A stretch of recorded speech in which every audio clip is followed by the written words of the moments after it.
Hey friends, so today we are going to do an activity and your paper looks a little bit like this.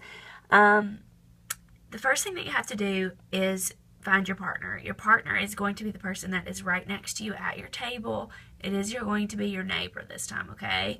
So now that you know who your partner is, you have to get a deck of cards. Okay, I do not have a deck of cards with me currently, so I made my own deck of cards. You will need to get some from inside the classroom where we keep them. You don't need a whole deck, you just need a few cards, really. Probably 8 would be more than enough. Alright, so now that you have your 4 cards, we're going to draw 4 cards. So here's my deck of cards. And I also put a note, if you will, remove jacks, queens, kings. That way you can use everything else. So I'm going to turn over my cards. Okay. This is going to be my first 2-digit number. So I have 61. An ace will count as 1.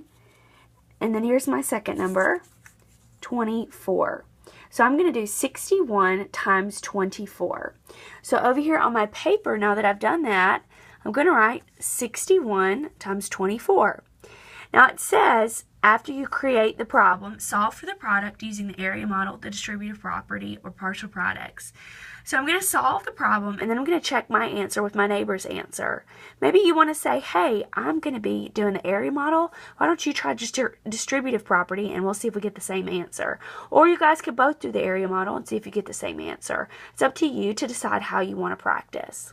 Okay, and what method you need to practice most. So I did the area model. This is what I got. I worked it all out. And this is my answer, 1,464. So at this point, I would check it with my neighbor, and I would see if me and my neighbor got the same answer. We did get the same answer. We probably got it correct. If we did not get the same answer, it means we need to redo the problem. We both need to retry, maybe even using a different method, and figure out who has it correct. After you do one problem and you both get the same answer, the next person needs to draw 4 cards. You'll create the problem, and you will both work out that problem to see if you get the same answer. Okay, that's what you do on the front of your page. On the back of your page, it looks like this. This is a time where you will have to figure it out. Okay, it says when multiplied, which 2 numbers in the chart will give you a product between 3,000 and 4,000.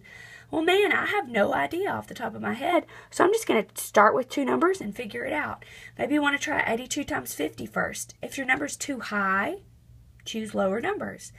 Maybe you want to try 68 and 71 first. Or maybe you want to go as small as you can and do 22 times 24. Or maybe 19 times 16. You just have to figure out where to start, and then you can go from there. So the first one is to figure out which 2 numbers would give you between 3,000 and 4,000. There may be more than one answer, friends. Okay, so you may not have to have the same answer, but you and your partner can work together to figure this out. You must show your work. Okay, similar question for this one, and then these 2 you'll have to think about, and it says explain how you know, so be sure to explain it. Hope you enjoy this activity and that you show your work and have fun practicing multiplication. I'll see you guys soon.